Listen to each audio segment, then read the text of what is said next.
Tenemos las 8 de la noche en punto en Sala de Prensa de Caracol Ahora. Es un gusto saludarlos. Mi nombre es María Camila Roa y les damos la bienvenida a este espacio de opinión, análisis y debate. Hoy estaremos puntualmente analizando a fondo la noticia del día, y es que se ha dicho en los titulares desde la mañana que nos rajamos como país o puntualmente nuestros estudiantes en lo que tiene que ver con competencias educativas, matemáticas, ciencias y literatura. Esto por cuenta de los resultados de las pruebas PISA de la OCDE, la Organización para la Cooperación y el Desarrollo Económico, que entrega estos importantes resultados que son un referente para medir cómo están los países a nivel mundial en materia de desarrollo.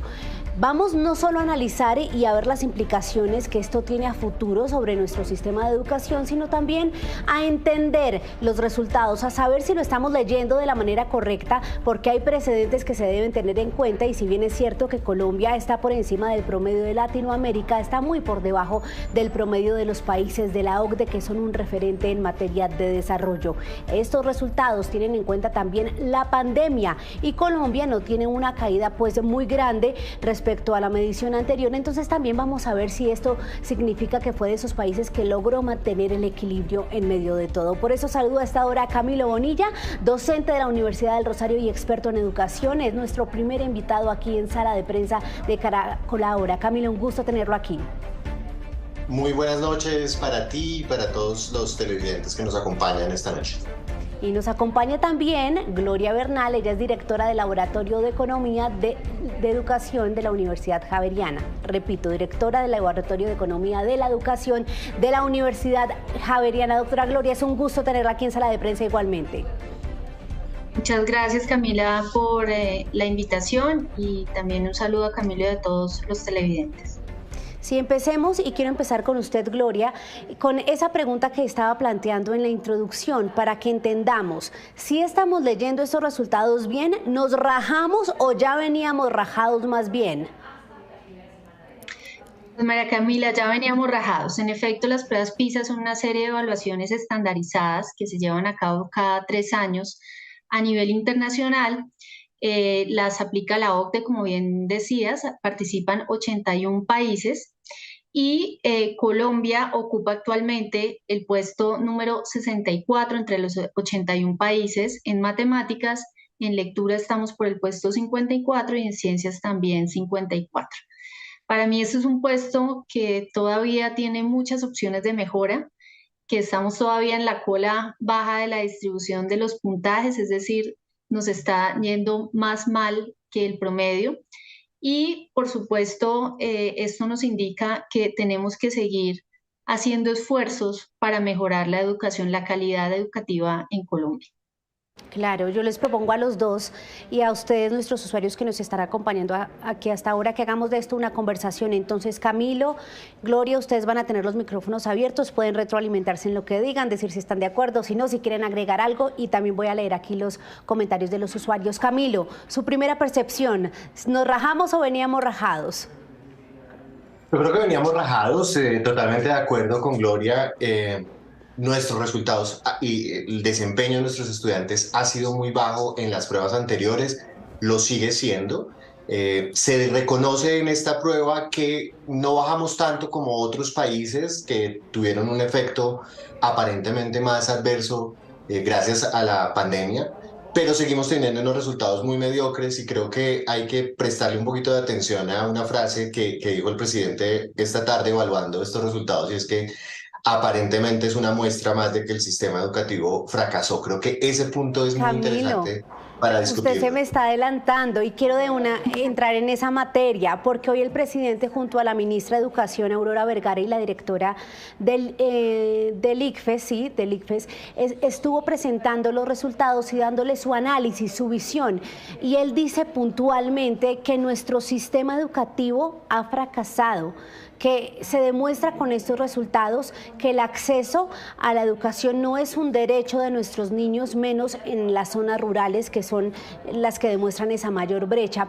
pero también si uno ve los resultados, uno dice, pero venga, no está tan mal, porque si esto mide el impacto de la pandemia, que fue tenaz en materia de deserción escolar, pues significa que nuestro sistema tiene cierto tipo de resiliencia. ¿Cómo lo ven ustedes? Empiezo con Camilo, con usted. ¿Cómo ve esas declaraciones del presidente? ¿Sí tenemos un sistema de educación fracasado? Creo que esa palabra fracasado es compleja para abordar porque tiene una connotación bastante negativa en la medida en la que todos entendemos que es un fracaso y es no alcanzar un objetivo, pero muchas veces somos muy duros cuando utilizamos esa palabra. Creo que es un sistema que no da los resultados que esperamos. Si eso lo quieren interpretar los televidentes como un fracaso, pues lo pueden hacer. Pero lo que tenemos que ver es que no podemos tampoco mentirnos en ciertas cosas. Por ejemplo, la ministra, y lo veíamos en la edición de noticias de Caracol, cuando lo mostraron su entrevista inicial, aseguró que quizás era que los estudiantes se ponían muy nerviosos porque tenían algún tipo de nervios y de crisis emocionales. Esto lo dice sin que realmente tengamos sólidas evidencias para demostrar. Así que tenemos que ser muy cuidadosos con este tipo de aseveraciones. El presidente habla sobre las situaciones de los estudiantes en la ruralidad. Por supuesto, son muy complejas y hacen que nuestro sistema no vaya en marque también. Sin embargo, el porcentaje de estudiantes en ruralidad en el país y que hayan presentado la prueba de forma equivalente en la proporción no es significativamente alto. No estamos hablando ni siquiera de la mitad de los estudiantes. Entonces, achacarle a esas realidades los resultados tampoco es necesariamente muy responsable. Entonces yo creo que tenemos que equilibrar estas intervenciones, entender un poco más el problema, que es muy complejo y tiene múltiples dimensiones de análisis. Sí, o sea, le entiendo que sí tiene un poquito de ambos, de fracaso, pero también de resiliente. Gloria, ¿usted coincide con Camilo? ¿Sí es más fracaso o más resiliencia la que hay en nuestro sistema educativo para nuestros niños? Yo coincido con Camilo en que fracaso es una palabra muy fuerte y, y si se quiere ver, yo creo que lo que podemos hacer es mirar qué vamos a hacer, más que darnos golpes de pecho de cómo nos ha ido. Claro.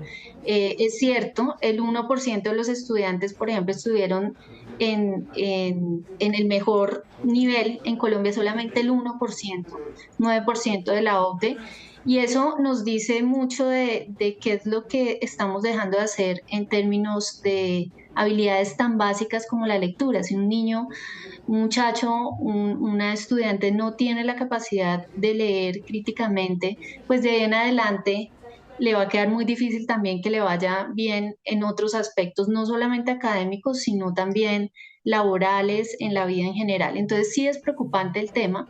Y mi cuestionamiento hacia el gobierno nacional es qué acciones concretas entonces estamos proponiendo para ponernos al día, para que no tanto subir esos resultados, por supuesto, eso va a ser ya un resultado final, valga la redundancia, sino para que los estudiantes aprendan verdaderamente lo que tienen que aprender. Y sobre todo hay algo oculto en estas pruebas, y es que nosotros no estamos tomando en cuenta a quienes desertan del sistema educativo. Claro. Para grado noveno, décimo, casi el 30% de los estudiantes ha desertado el sistema educativo, y ellos seguramente les hubiese ido peor en promedio que como les está yendo a los estudiantes que presentaron la prueba. Entonces necesitamos medidas rápidas, contundentes, concretas, y sinceramente yo no veo una política de Estado que esté guiando esa recuperación después de la pandemia. Sí, de hecho la cifra, ustedes me corregirán, la medición es que de 1 de cada 2 personas que ingresa al bachillerato en Colombia no lo termina. Así ha sido en los últimos años. Eso es, o sea, es espantoso. Es decir, el panorama sería mucho peor. Y ahí, antes de ir con tema de política de Estado, que hoy el presidente habló del tema en esa rueda de prensa, en esa exposición, quiero preguntarles si esta medición, ya usted nos estaba dando una pista de eso, Gloria, si esta medición sí es una representación o una radiografía del sistema. ¿Por qué? Porque es que hay buenos y malos estudiantes. Lo que están analizando es lo que saben los estudiantes.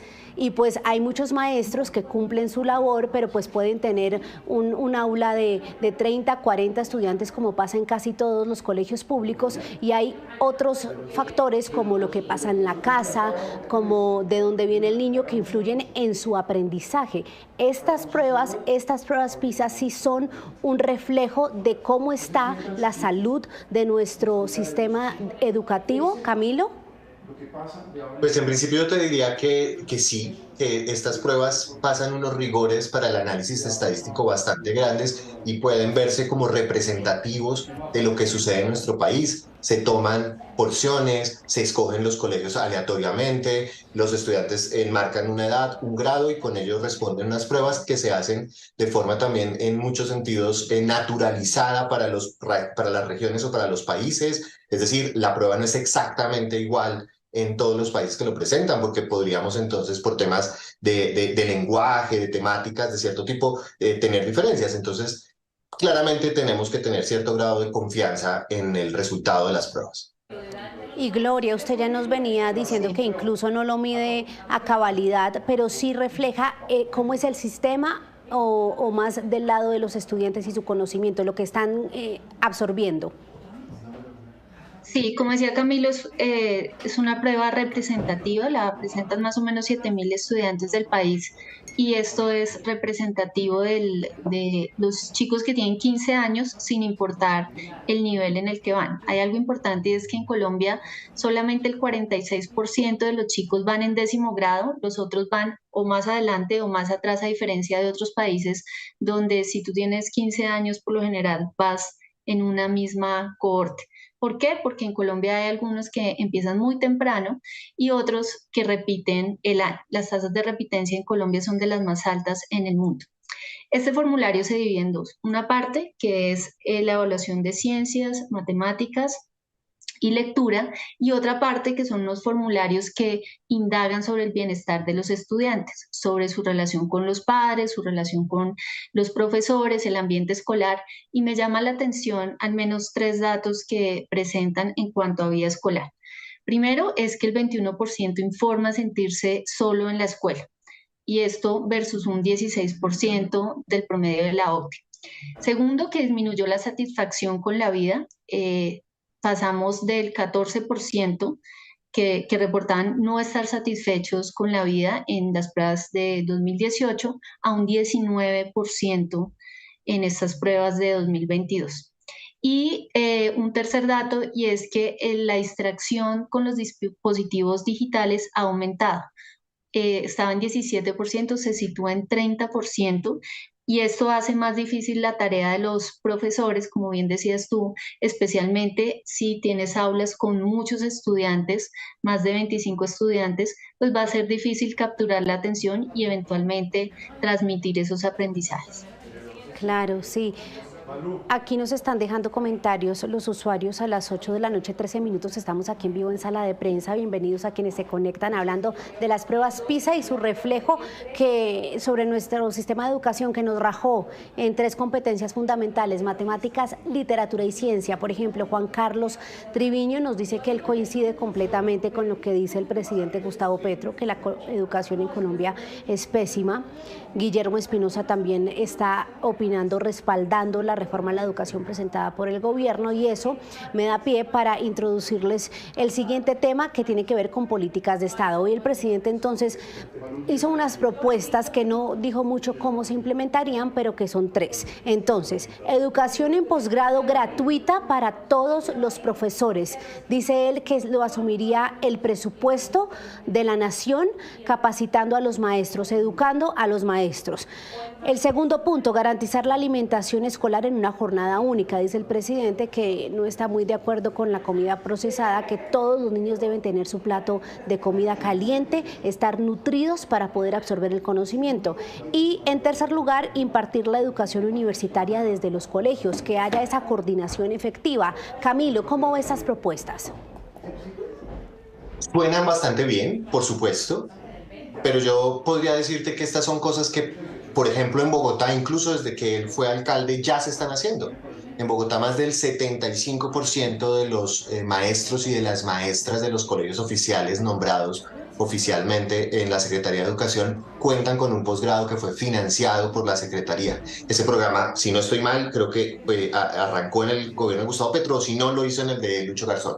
Pero ya tenemos el 75% de estos profesores egresados de maestría y fueron financiados entre un 70 y un 80% por el Distrito de Bogotá.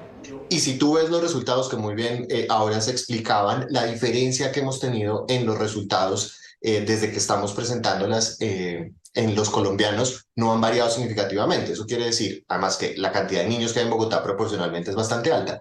No ha sido o no ha generado el impacto que hubiéramos esperado o unas curvas lo suficientemente altas. En este momento el Ministerio de Educación se encuentra ofreciendo un proceso de formación muy parecido, que es muy importante, pero tenemos que ver eso cómo se complementa con otro tipo de acciones, porque solo tener esos profesores con un posgrado no nos va a ayudar necesariamente. Hay un dato que es lo más triste y que muchas personas no conocen, y es que en las pruebas Saber Pro, que son las pruebas de salida de los estudiantes universitarios, la población que peor puntúa en el país de todas las disciplinas son los licenciados, son las personas que van a trabajar con los niños, con las niñas en los colegios. Entonces, la formación de calidad debe venir desde el principio. No esperemos que ya estén ejerciendo y con un posgrado creer que eso necesariamente va a cambiar la dinámica. Lo que refiere el presidente sobre los procesos de alimentación es muy importante, pero acá en Colombia se ha financiado ya y es un problema no de inversión, sino es un problema de ejecución, porque la plata está, se paga, pero, perdón por la coloquialidad, pero si se la roban, no hay mucho que hacer. Entonces aquí el problema no es solamente de otorgar recursos y dar dinero, si todo esto se va a ir a lo que no necesitamos. Por ejemplo, en la alimentación escolar, a los bolsillos de los corruptos. Esto quiere decir, necesitamos acciones que sean contundentes, evaluables, que podamos hacer cortes y que sean, por favor, políticas de Estado. Que no llegue cada Una vez. presidente a creer que lo van a hacer y van a cambiar el mundo y luego cambia el presidente y entonces hace otra cosa. Tenemos que ser conscientes de tener una línea como país. Camilo, le paso de una vez, le transfiero una pregunta aquí de un usuario, Debbie Alexander Tenorio. Dice entonces, ¿qué estrategias se deben implementar ya para mejorar la educación? Lo que usted está mencionando, ¿qué podríamos hacer ya como país en materia tangible y aterrizada para que esto desde ya empiece a sumar y nos ayude a mejorar en la prueba del 2025? Por ejemplo, yo le recomendaría a todos los padres de familia que se acerquen a su colegio a preguntar cuáles son las acciones contundentes que se están tomando para superar los vacíos que dejó en la pandemia y el COVID. Yo veía la nota en la que Gloria participó y decía, esto puede empeorar cuando los niños que estaban aprendiendo y generando funciones básicas durante 2020-2021 presenten estas pruebas más adelante. Entonces, pongámonos al menos con esa meta, pongámonos cada una de las instituciones, cada uno de los colegios apoyados por las familias, ¿cómo vamos a cubrir estas cosas? Porque no podemos simplemente creer que el tiempo ya pasó. Nosotros tenemos una dinámica que es absurda y es creer que pues si el niño aprueba de grado es porque ha aprendido las cosas y claramente no es así. Hay estudiantes que llegan a graduarse del bachillerato y nunca se aprendieron las tablas y por supuesto no saben resolver un problema matemático de la vida normal. Entonces, empecemos, es una acción sencilla que no necesita una implementación muy compleja. ¿Cómo vamos a hacer cada colegio? ¿Qué plan ha diseñado? ¿Cómo está evaluando los vacíos que quedaron? ¿Cómo están desarrollando las acciones Sí. pertinentes para resolverlas? Una cosa sencilla. Una cosa sencilla, que los padres estén ahí más presentes y pendientes de la educación. Gloria, entonces, su percepción sobre lo que plantea el presidente y qué acciones al corto plazo se podrían implementar. Concuerdo con Camilo en que la intención de las propuestas a primera vista parece ser coherente. Tú presentabas, María Camila, que no fue el presidente muy específico con el cómo y mucho menos pues con el dinero que eventualmente se utilizaría para financiar estas medidas. Entonces, pues el papel lo puede todo. En principio podemos decir posgrados gratuitos para todos los profesores, pero ¿cómo se va a hacer? ¿Cómo se va a financiar? Y más allá de eso, yo creo que deberíamos poner una meta de resultados para los profesores en términos del aprendizaje de los niños, niñas y adolescentes. No es que el profesor dicte la clase y entonces check, o tiene un posgrado y entonces check. No es que tanto ese profesor le aporta al aprendizaje de los niños y asimismo un sistema de incentivos que aquellos profesores que le aporten más al aprendizaje sean los que puedan, por ejemplo, avanzar más rápido en la escala de salarios. En cuanto a la alimentación escolar, es un programa que sí o sí tenemos que seguir implementando, especialmente si es jornada única, pasar de una comida a 2 comidas. El cómo y el con qué dinero nuevamente es la incógnita. Y en cuanto a la educación universitaria, que del colegio podamos transitar hacia la posmedia, hay una oportunidad muy grande en la ley estatutaria y en la ley de educación superior para crear estos mecanismos de cómo fluimos de un lado a otro. Sin embargo, no se ve aterrizado en estas reformas y sería muy bueno mirar el marco nacional de cualificaciones, cómo es que vamos a hacer esa transición más amigable para que, por ejemplo, hoy en día alguien que estudia una carrera técnica y tecnológica no puede ingresar a un posgrado. ¿Cómo hacemos? O es difícil. Entonces, ¿cómo hacemos que esa transición sea una realidad y no solamente quede en el papel? Claro. Y en cuanto a las recomendaciones, jornada única, hay muchos estudiantes en el país que reciben 4 horas al día en su colegio, mientras que hay otros que van 6, 7, 8 horas. El Entonces, doble. obviamente, las brechas se amplían desde muy temprano. Un sistema de seguimiento, nosotros no sabemos en tiempo real quiénes están desertando, qué está pasando con esos niños, si es que los están reclutando, si es que se mudaron y ellos van quedando rezagados en el sistema, si es que quedan en el sistema o simplemente dejan la educación y eso es una tragedia para ellos y también para el país. Y lo que decía Camilo, y lo reitero, aunque estos resultados son regulares, los que vayamos a tener dentro de 3, 6 años pueden ser aún peores, porque los niños que estaban en primero de primaria, segundo, que tuvieron que aprender a leer durante la pandemia y quizás no lo hicieron, tienen unos desafíos enormes que es una tragedia que se nos aproxima y no estamos haciendo nada contundente para ponerlos al día. Entonces yo sí haría un llamado al gobierno que más allá de enmarcar lo que queremos hacer es cuáles son las acciones concretas y cómo se va a pagar esto que estamos proponiendo. Sí, mire que aquí tenemos ya comentarios de incluso estudiantes. Diego Castro nos dice, falta motivación. Vivo en México, entiendo que es como un colombiano que está en México y el sistema de calificación es más flexible. En Colombia es difícil pasar materias, difícil entregar buenas notas. El estudiante estudia más por miedo que por gusto. Aquiles nos dice que si en una nación no hay educación de calidad y cultura, no hay gobernantes. Eso ha pasado en el país más de 60 años. Y también hay quienes opinan, por ejemplo, estaba hablando usted, Gloria, de los maestros, Alejandro Durán, que FECODE debe acabar. FECODE muy cuestionado también, por ejemplo, por lo que usted decía, porque los maestros, pues pocos, los de FECODE pocos se dejan medir, y también cuando quieren hacen paro, y esto sin duda alguna tiene una incidencia en la calidad y en la continuidad de la educación para los niños y jóvenes en Colombia. Quiero proponerles a los dos que me den también su percepción sobre lo que dijo el presidente Gustavo Petro, que en esa estrategia para mejorar a nivel nacional la educación se debe acoger lo que él implementó, que son en parte estos 3 puntos, en la Bogotá humana, en sus años de alcaldía.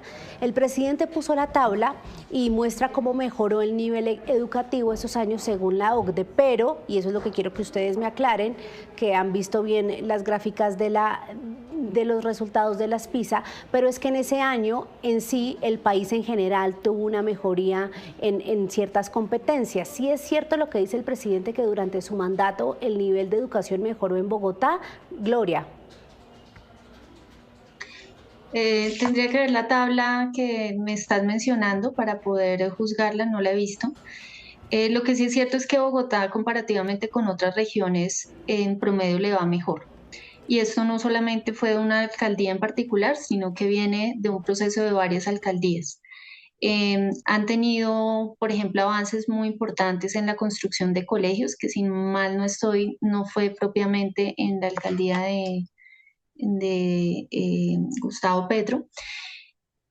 Pero ha habido continuidad en varias de las políticas, como mencionaba ahorita Camilo, por ejemplo, de posgrados para los profesores, tienen diferentes nombres, ahora se llama Profes a la U, pero en general han tenido algunas líneas que han conservado, entonces yo creo que ha sido un esfuerzo de varios gobiernos, todavía nos falta, pero en términos de jornada única, en términos, por ejemplo, de provisión de dispositivos durante pandemia para que los niños y niñas pudieran estudiar, de conectividad, nuevamente de aulas, formación de profesores y bueno, creo que sí ha sido un esfuerzo conjunto de varias alcaldías. Claro, de varias alcaldías, de varios periodos. Esto fue de 2012 a 2015. ¿Usted con qué ojos ve ese análisis del presidente?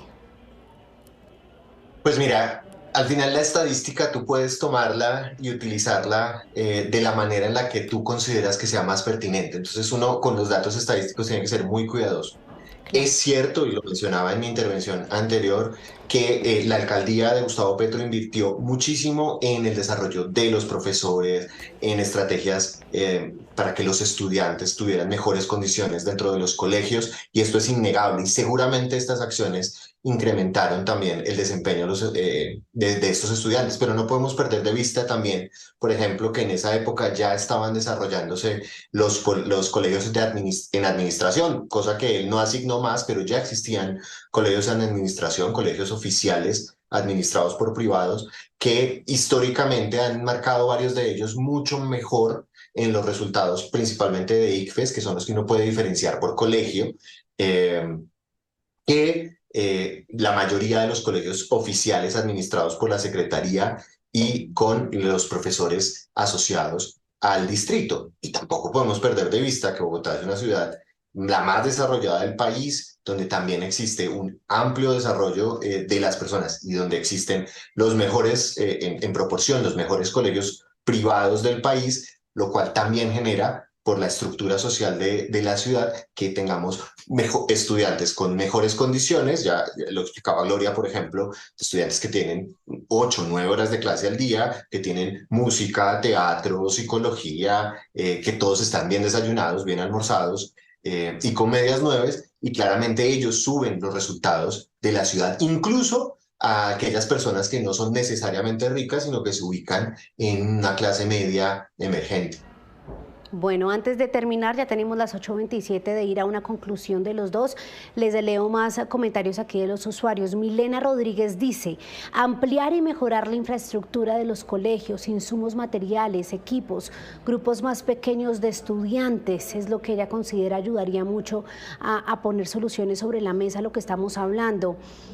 También piden que haya un docente aquí en el chat. Aquí tenemos docentes que para que se defienda de lo que hemos dicho también de la medición efectiva a los maestros.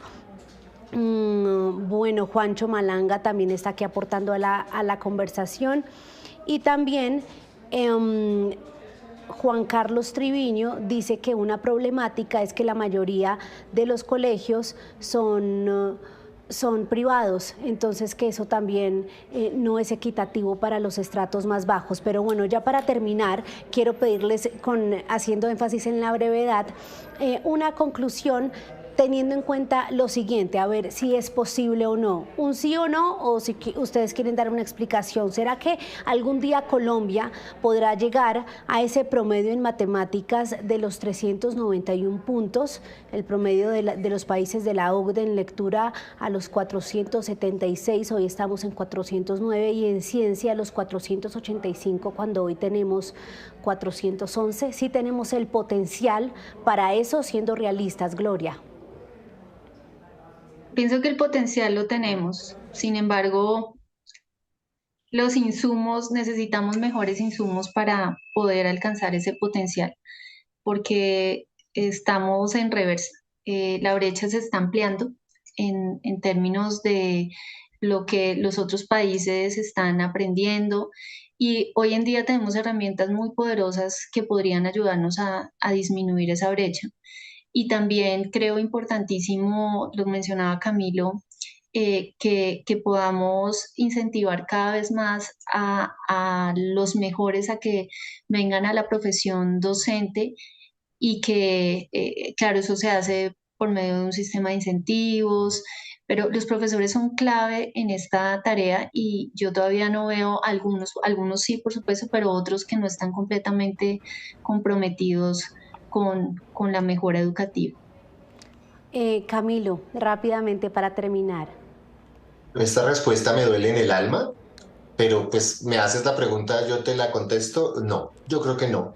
No podemos decir que sea falta de potencial. Evidentemente todos los niños pueden aprender, colombianos, peruanos, mexicanos, todos, pero siento que las falencias de nuestro sistema son tan estructurales que no veo cómo, si no hacemos un cambio muy, muy profundo, podamos llegar a tener los promedios de los países más importantes del mundo que están en la OCDE. Bueno, la mirada de Jorge no tan optimista, pero realista. Les agradezco a los dos por estar en sala de prensa y voy a terminar porque me parece sumamente valioso. Ya tenemos aquí comentario de maestros. Esto ha generado mucha conversación. Juan Carlos Triviño nos dice que se tiene que mejorar la educación implementando la jornada única en Colombia ya, no en 2035.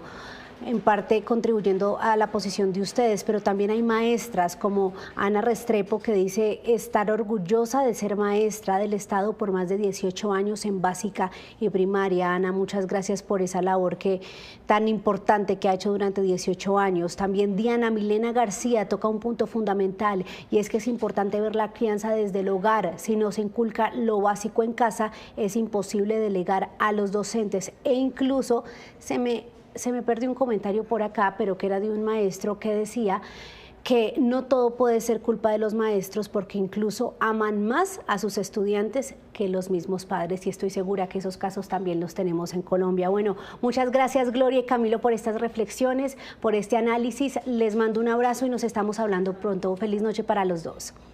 Feliz Gracias, noche. María Camila. Gracias, Camilo. Y también a ustedes, nuestros usuarios, mil gracias por sus comentarios y esperamos estas reflexiones y este análisis de dos expertos les haya ayudado para aclarar ese panorama y mirar entonces qué puede hacer el país y cómo lo está haciendo el actual gobierno para mejorar la calidad de nuestra educación. Esto es Sala de Prensa de Caracol Ahora. Sigan conectados. Ya llega Signo Pesos. Feliz noche.